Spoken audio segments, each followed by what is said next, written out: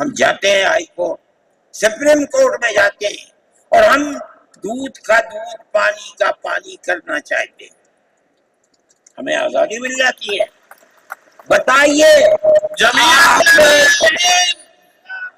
جمعیت علماء ہند، نعرہ تکبیر، نعرہ تکبیر، جمعیت علماء ہند، حضرت مولانا سعید ارشد مدنی صاحب، جمعیت علماء ہند اسی طرح سے کام کر رہی ہے۔ ابھی آپ کے یہاں ہلدوانی کے اندر ہوا، مسجد کو توڑ دیا، شہید کر دیا، گولی چلا کر 6 آدمیوں کو قتل کر دیا۔ اس کے ساتھ ساتھ 101 آدمیوں کو گرفتار کر لیا اور ایسی دفعات کے اوپر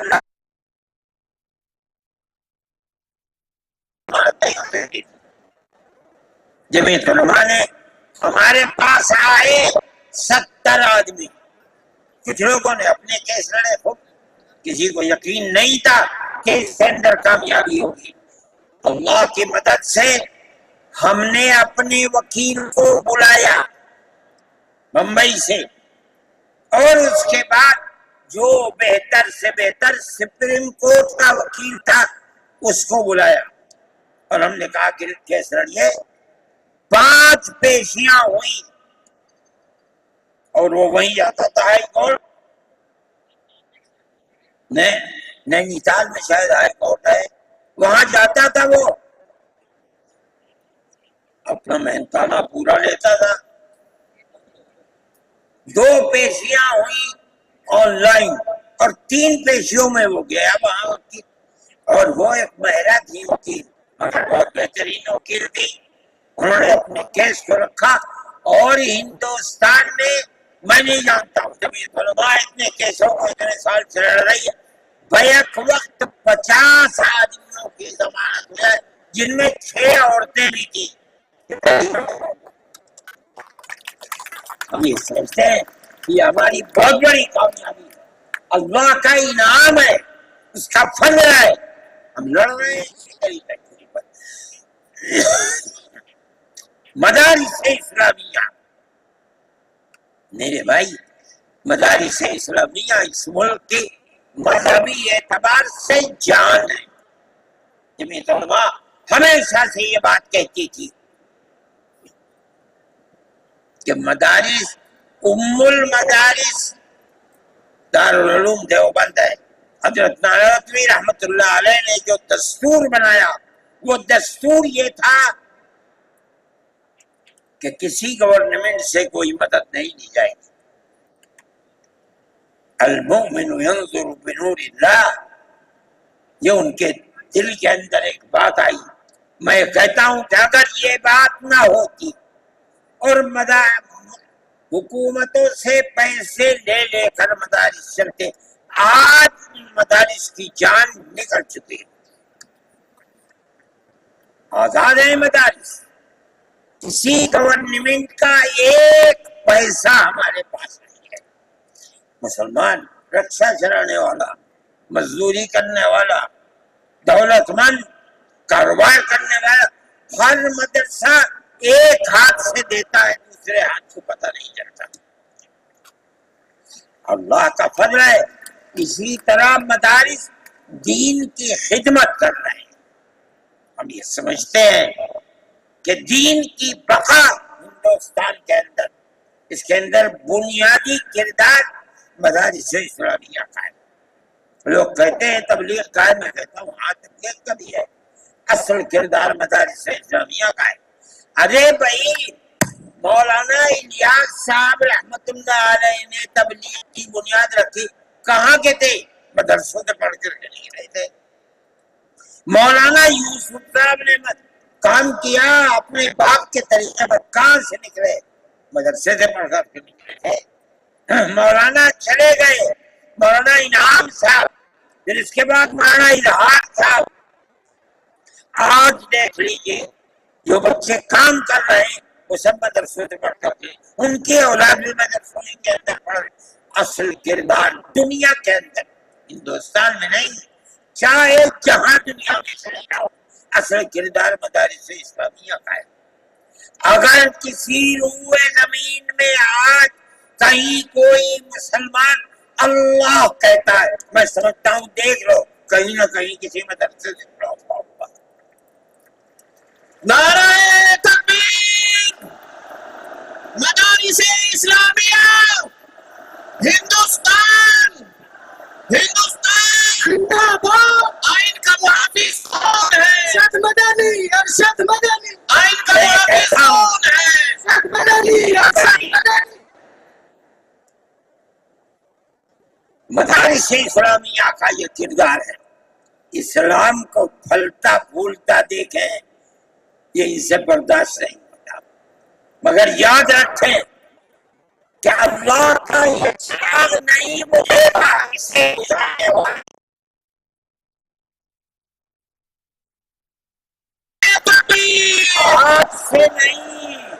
آج سے نہیں 1400 سال سے اسلام کی یہی تصویر ہے کہ یطفئون نور اللہ بافواہہم ویأبی اللہ الا ان یتم نورہ۔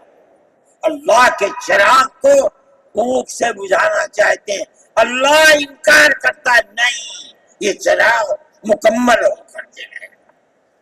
میرے بھائی فرقہ پرست ذہنیت کو کرنا چاہتی ہے، اللہ چاہے گا تو یہ نہیں ہوگا۔ مسلمان اسی ماحول کے اندر زندہ ہے، زندہ رہے گا، اور اسی طرح اس ملک کے اندر اسلام کا، اس ملک کے اندر بھی اسلام کا چراغ چلتا رہے گا۔ میرے بھائی میں یہ باتیں اس لیے کہہ رہا ہوں کہ آپ کے اندر حوصلہ ہونا چاہیے، لیکن امن و امان کو مت جانے دیجیے۔ مسلمان مر جائے ٹھیک ہے، مگر امن و امان ختم نہیں ہونا چاہیے۔ میں نے ٹھیک ہے اسلام کو نہیں مانتا آدمی، اللہ کو نہیں مانتا، اللہ کو برا بھلا کہتا ہے۔ ہمارے آقا ہمارے سر اور آنکھوں پر ان کے جوتے ہیں، ہم ان کو اللہ کے بعد دوسری شخصیت سمجھتے ہیں۔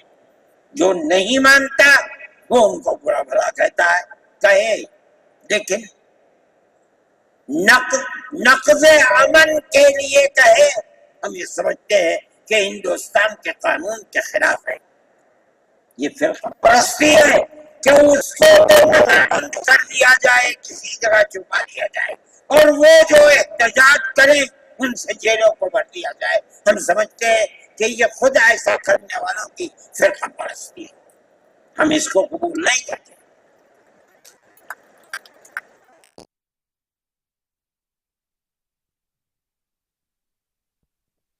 ہوگی کہ اس سلسلے کے اندر کیا کیا جائے، ہم اس کو نقض امن سمجھتے ہیں۔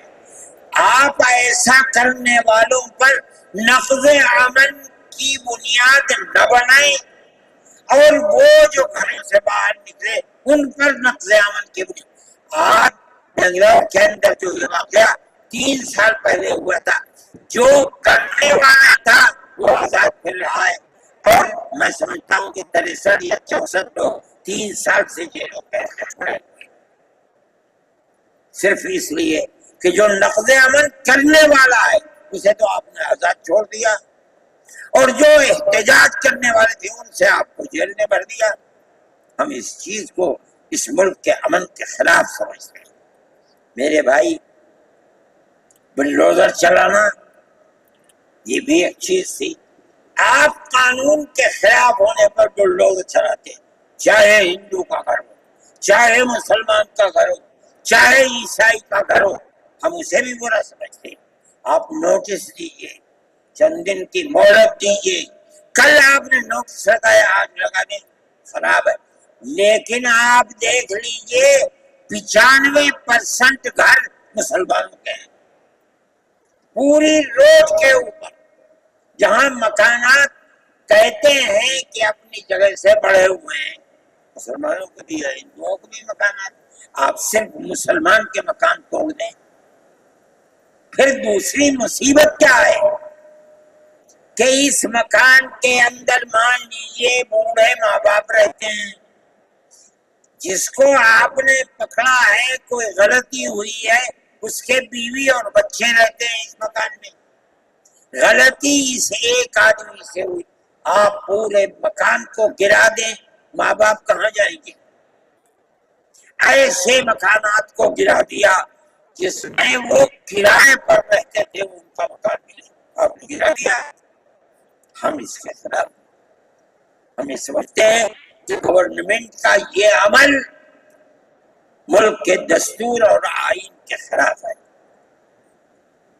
اس لیے جمعیت علماء ان تمام چیزوں کے اوپر نکیر کرتی ہے، اور ہم یہ سمجھتے ہیں کہ اگر یہ ملک زندہ رہے گا تو اخوت و ہمدردی اور پیار و محبت کے ساتھ زندہ ہے۔ جمعیت علماء کی یہ پالیسی ہے، ہم سب کو ساتھ لے کر چلتے ہیں، کسی کی مخالفت نہیں۔ یہ پنڈت جی بیٹھے تھے، چلے گئے، تھک گئے، اس سے ہو گئے کہ اتنا بڑا ٹیکا لگا ہوا ہے، کہنے کا میں تو آیا ہوں جلسے میں شریک ہوگا۔ میں نے کہا کوئی دیکھے گا تو کیا کہے گا؟ جی کہنے جو چاہے کہے، میرے تعلقات سب سے، میں ہر ایک سے اپنے تعلقات، چاہے کوئی ہندو ہو چاہے مسلمان ہو، میں نے اپنے بچپن میں دیکھا ہے کہ حضرت رحمت اللہ علیہ کے پاس ہندو بھی آتے تھے، مسلمان بھی آتے تھے۔ میں نے یہ بھی دیکھا ہے کہ ایک گاؤں کے اندر جبیرن میں حضرت کار سے جا رہے تھے، میں بیٹھ گیا، وہاں جا کے میں نے دیکھا کہ ایک ہندو جو اس گاؤں کا پڑھا لکھا آدمی تھا، ہو سکتا ہے حضرت کے ساتھ کہیں جیل میں ہو، اس کے یہاں اس زمانے کے اندر جب پانی نکالنے کے لیے انجن کا رواج نہیں تھا، اس نے لگایا اور حضرت کو بلایا تھا کہ حضرت اس کے اندر بسم اللہ کر کے شروع کر دیں۔ حضرت کا بڑھاپا تھا، وہ اسے چلانا، تو وہ بھی لگا اور بھی لوگ لگے اور حضرت بھی لگے اور اسے چلایا، اور پانی نکلنے لگا. یہ تعلقات تھے. ہم آج بھی اسی کے اوپر قائم ہیں. بغیر پیار و محبت کے ملک نہیں چلے گا. آپ کو یہ چلانا پڑے گا. اسلام اور مسلمان کی مخالفت کریں اور اسے برباد کریں، یہ چیز نہیں چلے گی.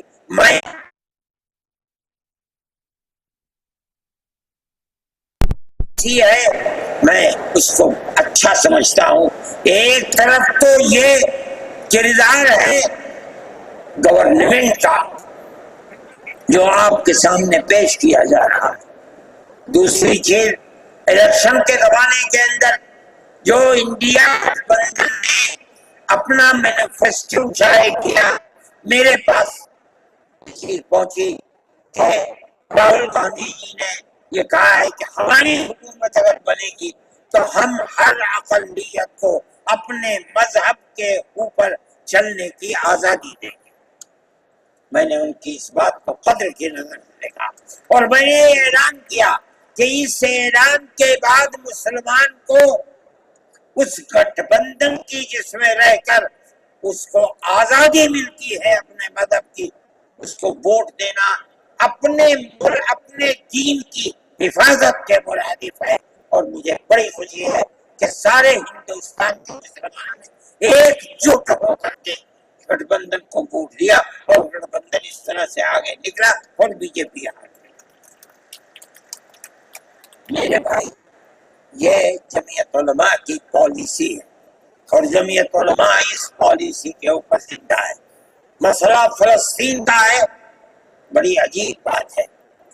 فلسطین آزاد ملک ہے. حقیقت یہ ہے، آپ یہ دیکھیے، جب دولت عثمانیہ کو دنیا کی بڑی طاقتوں نے مل کر ختم کیا اور خلافت اسلامیہ ترک میں ختم ہو گئی، تو امریکہ، روس، برطانیہ، انہوں نے مل کر ایک یہودی حکومت قائم کی اسرائیل میں. اس کی ایک حدود اربع تھی.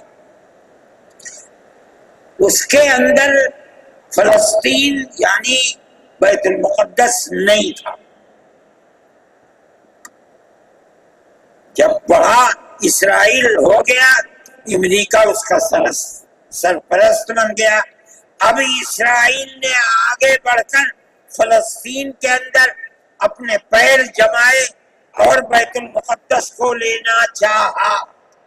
نتیجہ یہ ہوا کہ جب وہ اردن کے اندر اور بیت المقدس کے مطلب دیا، میں نے یہ کہا کہ جو یہ کہتے ہیں کہ یہ دہشت گرد ہیں، اگر یہ دہشت گرد ہیں اور غلامی کی زنجیروں کو توڑنا یہ دہشت گردی ہے، گاندھی جی بھی دہشت گرد تھے، نہرو بھی دہشت گرد تھے، ہمارے اکابر بھی دہشت گرد تھے. یہ ایسی بات ہے جس کی کوئی تعبیر نہیں ہو سکتی. میں نے لوگوں سے سنا کہ ہندوستان کا بارود فلسطینیوں کے مارنے کے لیے اسرائیل میں ہو رہا ہے.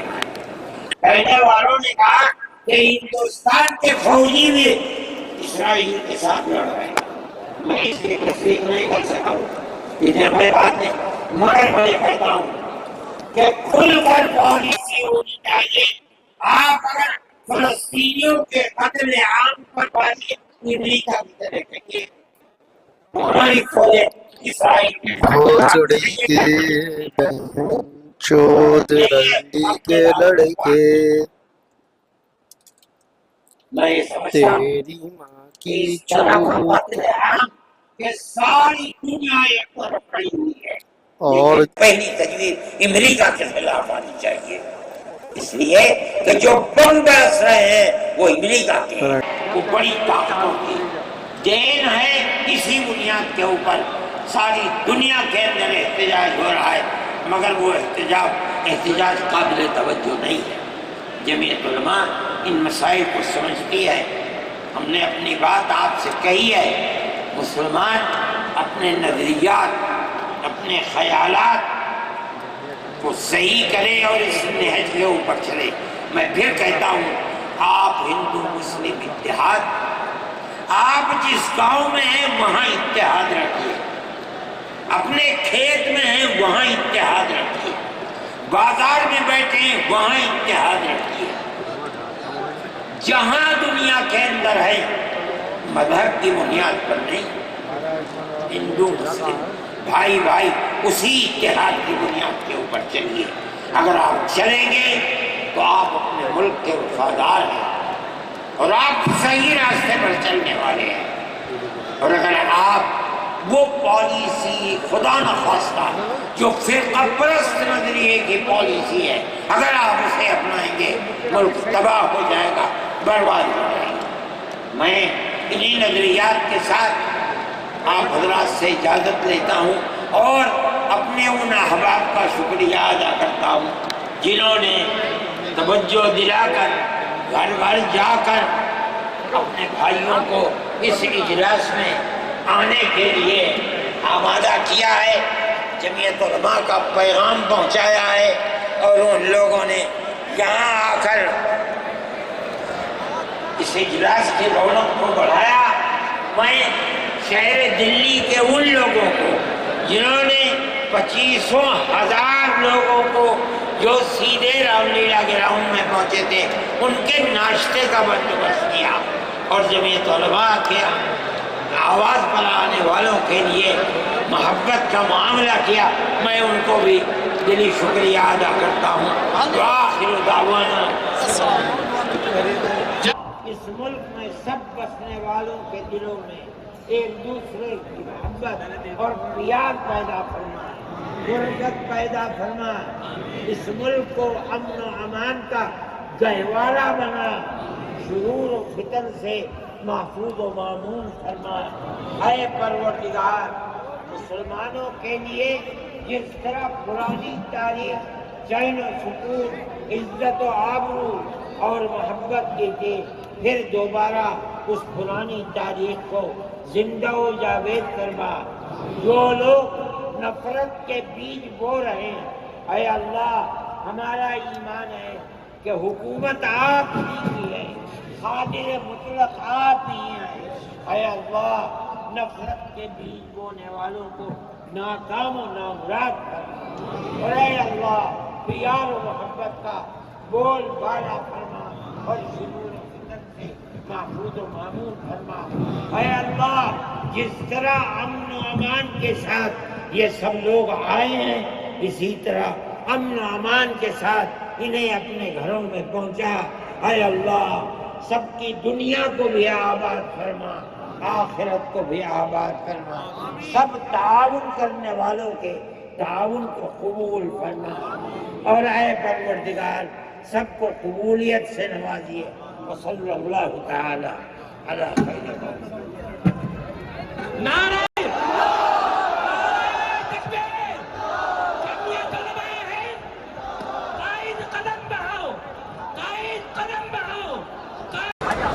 میں شفیق خان، وقت میڈیا کے لیے، اندرا گاندھی اسٹیڈیم دہلی سے۔